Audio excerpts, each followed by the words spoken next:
Muy buenos días, querida comunidad ITMA. Mi nombre es Mayra Alcayaga, soy profesora de matemáticas de los niveles de primero y tercero medio a partir de este año. Para que comencemos esta mañana, los invito a ponerse en presencia del Señor, en el nombre del Padre, del Hijo, del Espíritu Santo. Amén. El Evangelio de hoy está tomado de Lucas, capítulo 24, del versículo 13 al 35. Dice así: de camino a Emaús. Ese mismo día, 2 de los seguidores de Jesús iban camino al pueblo de Emaús, a unos 11 kilómetros de Jerusalén. Al ir caminando, hablaban acerca de las cosas que habían sucedido. Mientras conversaban y hablaban, de pronto Jesús mismo se apareció y comenzó a caminar con ellos, pero Dios impidió que lo reconocieran. Él les preguntó: ¿de qué vienen discutiendo tan profundamente por el camino? Se detuvieron de golpe, con sus rostros cargados de tristeza. Entonces uno de ellos, llamado Cleofas, contestó: tú debes ser la única persona en Jerusalén que no oyó acerca de las cosas que han sucedido allí en los últimos días. ¿Qué cosas?, preguntó Jesús. Las cosas que le sucedieron a Jesús, el hombre de Nazaret, le dijeron. Era un profeta que hizo milagros poderosos, y también era un gran maestro a los ojos de Dios y de todo el pueblo.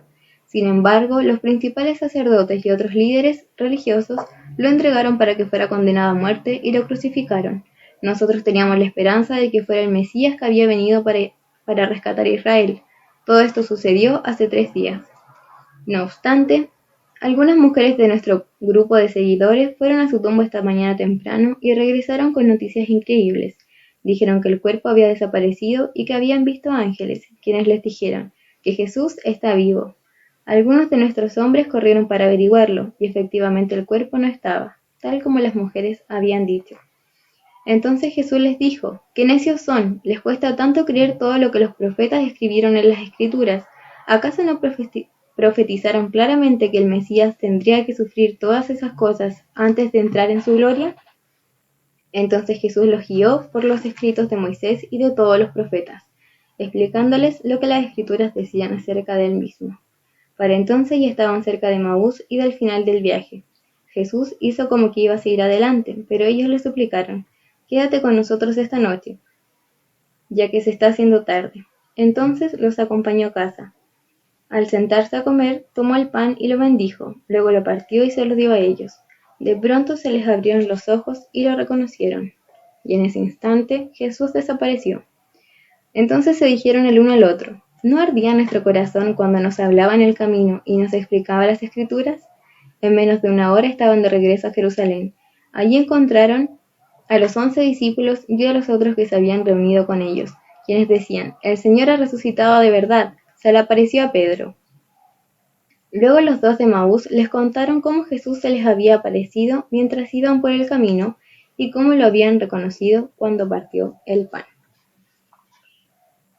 Bueno, esta palabra nos invita a reflexionar 2 grandes cosas. Primero, Jesús les dice: qué necios son, les cuesta tanto creer que los profetas escribieran en las Escrituras. Jesús estaba tan consciente de todo el sacrificio que iba a tener que hacer, Jesús estaba tan consciente de todo el sufrimiento por el que iba a pasar cuando se enfrentara a su misión en el mundo, cuando se enfrentara a la cruz para poder borrar los pecados de la humanidad, y sin embargo él nunca desistió, él nunca dudó en su propósito. Sin embargo, las mismas personas que lo seguían, que ya conocían la historia, que sabían lo que se venía, les era imposible creerlos, porque pese a que Jesús era conocido por ser una persona que hacía milagros, que era un gran maestro y tenía muchos seguidores, no podían dimensionar el poder que tenía él al ser hijo de Dios. Siento que es algo que, como dice Jesús, estaba escrito y les costó tanto a ellos reconocer que podía ser cierto. Y siento que en nuestra vida hay muchas promesas que Jesús nos ha hecho y que nosotros no las creemos, que nosotros decimos por qué se cumplirían. Cosas que a veces son muy imposibles para nosotros, pero en realidad para Dios no lo son. Y nosotros en nuestra humanidad, en nuestra mente limitada, no creemos en las cosas que sabemos que Dios puede realizar. Entonces, en esta mañana los invito a que podamos reflexionar cuáles han sido las promesas que quizás ya se cumplieron y no las hemos visto en nuestras vidas. El poder tener la oportunidad de un nuevo trabajo, de poder haber ingresado a esta comunidad, ya sea como apoderado, como estudiante o como docente. Las oportunidades, les invito a ver las oportunidades que Dios ya nos ha presentado y que agradezcamos por ellas y que veamos que en ese entonces y siempre Jesús ha sido fiel.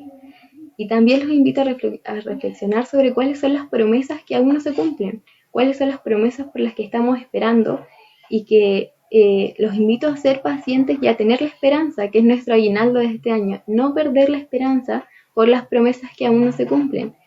Los invito a no ocultarlas, a no guardarlas dentro de una cajita, sino que a mantenerlas siempre vivas y saber que en el debido tiempo, cuando sea el momento de Dios, esas promesas se van a cumplir, ya sea sanar una enfermedad, contar con alguien que quizás hace tiempo no vemos, o el mismo hecho de pensar en que esta pandemia va a tener un fin, que no todo es tan malo como lo vemos, ¿sí? Que todo este mal, todo este sufrimiento por el que estamos pasando va a tener fin.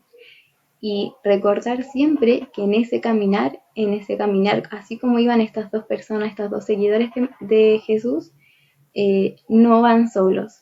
Ellos iban en su tristeza, iban acongojados porque habían perdido o había fallecido Jesús y no se dieron cuenta que Jesús iba caminando junto a ellos, que Jesús los iba acompañando y los acompañó todo el camino hasta que ellos se dieron cuenta que era Jesús quien iba con ellos.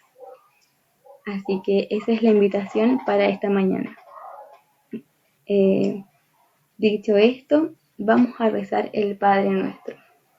Padre nuestro que estás en el cielo, santificado sea tu nombre, venga a nosotros tu reino, hágase tu voluntad, así en la tierra como en el cielo. Danos hoy nuestro pan de cada día, perdona nuestras ofensas, como también nosotros perdonamos a quienes nos ofenden. No nos dejes caer en la tentación y líbranos del mal. Amén. Invocamos a nuestros fundadores, Don Bosco y San María Mozzarella, rueguen por nosotros. Santa María Auxiliadora, rueguen por nosotros. En el nombre del Padre, del Hijo y del Espíritu Santo. Amén. Los invito a que tengan una gran mañana, que puedan aprovechar este día al máximo, que puedan agradecer todas esas cosas pequeñas con las que siempre contamos y muchas veces no somos conscientes de que las tenemos, y que tengan una hermosa semana. Chao, chao. Adiós.